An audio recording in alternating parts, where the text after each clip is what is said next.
Les amis, j'espère que vous allez bien. 3-2 victoire du Barça à l'arraché à la dernière seconde du match. Là, les émotions, les amis, il faut que je me calme parce qu'il faut que je me remette de ce match-là. Les émotions procurées par le football de Xavi, ça commence à être n'importe quoi, hein.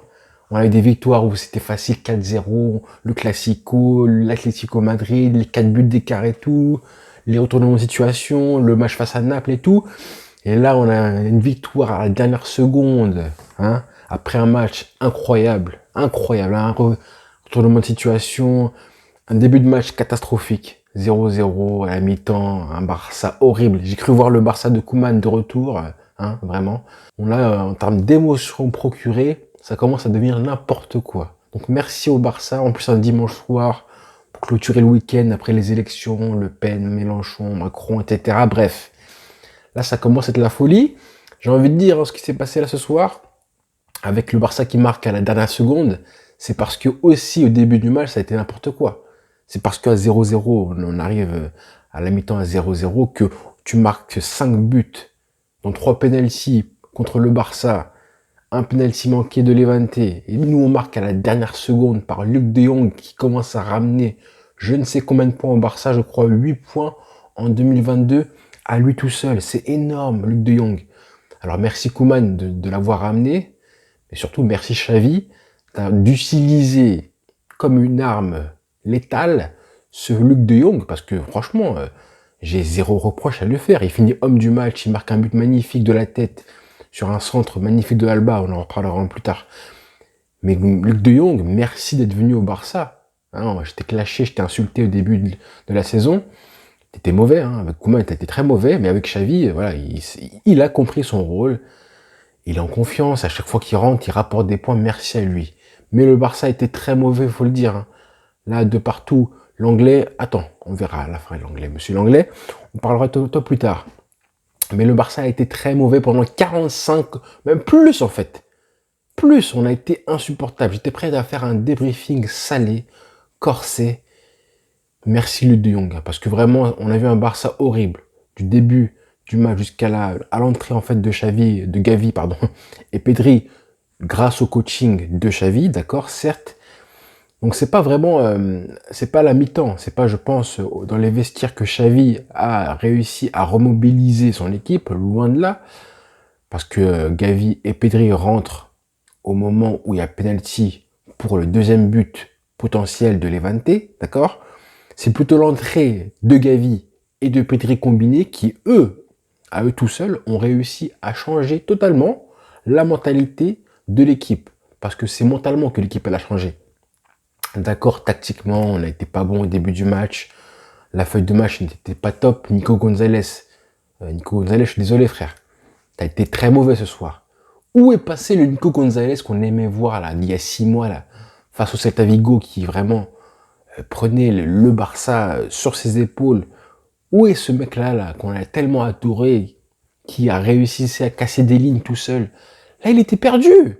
T'étais perdu, Nico Gonzalez. Et pourtant, t'es un bon joueur. T'es un gros joueur avec un potentiel énorme. Et Xavi te donne ta chance. T'as pas joué depuis très longtemps. Donc Xavi t'offre une chance de faire tes preuves. Pourquoi mentalement, avant même footballistiquement, comment ça t'es nonchalant comme ça? Depuis quand t'es nonchalant comme ça alors que t'as pas beaucoup d'occasions de jouer? Eh oui, mais toute l'équipe a été nonchalante. Toute l'équipe a été très nonchalante. Vraiment, au début du match, ça a été affreux. Faut le dire. Je pense vraiment, moi, que c'est vrai, techniquement parlant, on n'a pas été bon. Il y avait des erreurs aussi techniques aussi. Mais le plus gros changement a été, je pense, mental. C'est grâce à l'entrée de Pedri et Gavi que mentalement, ces mecs-là, quand ils jouent comme ça contamine toute l'équipe, hein. Vraiment. Moi, j'ai envie d'insister sur un truc, hein. Le dimanche soir, parce que là, on est condamné à jouer tous les jeudis, et donc forcément dimanche soir, ou lundi soir si la Liga fait n'importe quoi, mais c'est mieux le dimanche soir. Ça va être comme ça jusqu'à la fin de l'Europa League, en fait. On va jouer dimanche soir et jeudi soir à chaque fois.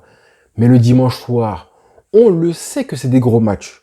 On le sait que le dimanche soir, quoi qu'il arrive, hein, peu importe l'adversaire, à l'extérieur, ce sera forcément, surtout à l'extérieur, hein, ce sera forcément des gros matchs.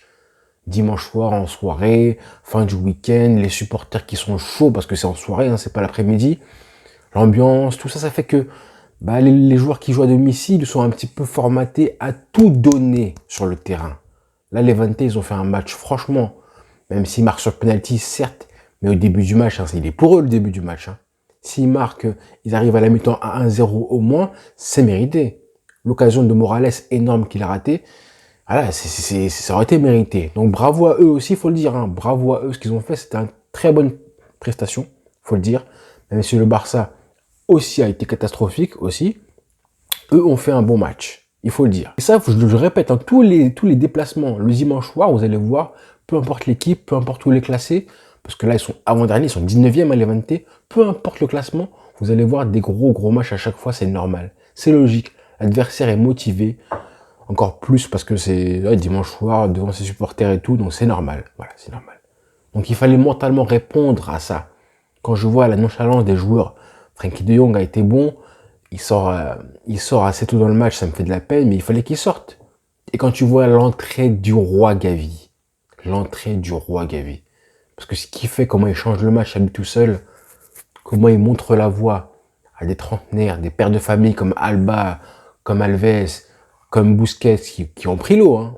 On a pris l'eau au milieu de terrain, on s'est fait soudoyer. Comme pas possible. J'ai rarement vu ça. Je pense que c'était la pire mi-temps de l'ère Xavi, je pense. Pour moi en tout cas.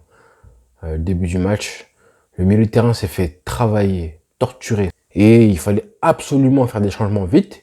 Il a choisi de le faire à l'heure de jeu. Pour moi, les 3 pénaltys sont valables. Hein. Les 3 pénaux sont valables. Le dernier, c'est le plus scandaleux. Mais le premier, bon, écoutez, il a un petit peu, c'est vrai que Alves fait un peu de n'importe quoi avec ses bras, avec ses mains, en le poussant et tout, bref. Voilà, le penalty est là.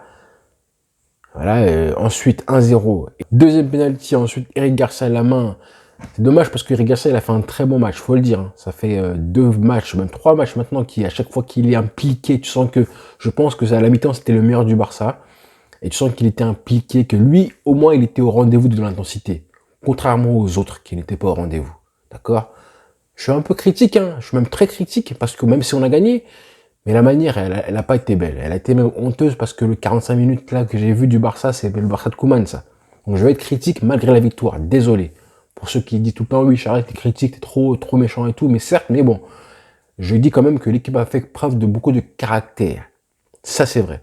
Parce que être frustré comme ils l'ont été par l'erreur de l'anglais à 2 partout, enfin 2-1 plutôt, quand tu mènes au score, tu mènes 2-1, donc tu devrais être normalement géré et défensivement, savoir que à ce moment-là du match, si tu fais une erreur défensive, bah pour remettre un coup d'accélérateur, c'est presque trop difficile. Et pourtant, on a ce mec-là, l'anglais, qui fait une boulette, une faute professionnelle pour moi. Elle est encore plus grave que celle qu'il a fait face à Cadiz, rappelez-vous, il y a 1 an de ça, où ça avait coûté le match nul du Barça à domicile, 1 partout. Là, pour moi, ce qu'il fait là, l'anglais, c'est grave, c'est trop grave. Trop grave. Tu peux marcher sur un... Encore si c'est un tacle mal ajusté, d'accord. Si c'est une main comme Eric Garcia, d'accord. Mais là, comme ça, là, marcher là, vulgairement sur un joueur comme ça, à 2-1. Pour moi, c'est la faute la plus flagrante des 3 sifflés par l'arbitre, hein, de loin. C'est grave. Et ce qui me fait rire, c'est que ce mec-là, là, l'anglais, il est sur contrat avec le Barça jusqu'à 2026. 2026. Et il a dit dans la presse, hein, il partira pas. Il va rester au Barça, toucher son salaire, aller à la plage, il va rester plomber le Barça à chaque fois qu'il joue. C'est insupportable l'anglais. C'est insupportable. Franchement, on pourrait faire une compilation des erreurs grotesques de l'anglais au Barça, sans oublier ce qu'il a fait face au Portugal, je crois, ou à la Suisse. Non, face à la Suisse, à l'Euro, bien sûr. Bref. Mais quand même, l'équipe a montré le caractère nécessaire pour réagir. Et c'était pas facile. Quand je vois que Xavi sort Aubameyang comme ça, moi quand Aubameyang sort, je me dis mais Xavi, pourquoi il fait ça? Pourquoi tu fais ça? Pourquoi tu fais rentrer Luc de Jong alors que Aubameyang il est frais encore, on voit qu'il est bien, il a marqué, il est en confiance et tout, et il te fait rentrer Luc de Jong. Et encore une fois, Xavi me ferme ma bouche. Et Luc de Jong marque ce but-là qui est magnifique en plus. Hein. Magnifique. Il faut quand même avoir du sang-froid pour la claquer, la placer comme il l'a fait. Franchement, bravo. J'ai oublié quand même de parler du but de Pedri, qui encore une fois montre qu'il a grandi. Parce que Gavi, ce qu'il fait déjà, voilà, on parle de Gavi d'abord, ce qu'il fait, prendre et décider tout seul d'appuyer. En gros, je décide que là, je vais faire une action qui va amener quelque chose pour le Barça. indépendamment du collectif, indépendamment de l'action, parce qu'il n'y a pas d'action au moment où il prend la balle, Gavi. C'est lui tout seul, il décide d'appuyer sur le bouton. Et après, il a mis une action pour Pedri. On a vu la différence, comment ils changent le match Pedri et Gavi, l'entrée des deux joueurs. Ça, c'est très fort. Très, très fort. À ce moment-là du match, là, franchement, bravo. Bravo. Et puis Jordan Alba qui fait la passe décisive pour Luc de Jong aussi, il faut le dire. Bravo à lui. Que dire, les émotions procurées comme ça. Évidemment, on n'est pas habitué à voir un Barça qui galère autant face à Levante pour gagner, arracher une victoire à la dernière seconde. Mais on prend, hein. On prend, nous on savoure. On a kiffé ce match-là, un dimanche soir, on a kiffé de fou. Hein. Et puis voilà, tu t'es récompensé par tes efforts. À de partout, je me disais, est-ce que le Barça mérite vraiment d'aller gagner ce match-là à l'arraché? Et finalement, oui. Parce que tu vois un petit peu 3 pénaltys, c'est sévère quand même. C'est sévère. Dédicace au Real Madrid qui, eux, ont besoin d'avoir 3 pénaltys pour gagner leur match. Nous, c'est nous. On prend 3 pénaltys et on va gagner un match là compliqué. Ter Stegen aussi, il faut en parler parce qu'il fait, si Levante marque le deuxième but, on est foutu. Hein. On aurait été foutu, on aurait joué pour égaliser, je pense à 2-0. Bah, tu vas jouer, tu pousses pour sauver un point au moins. Bon, c'est différent, c'est pas la même approche.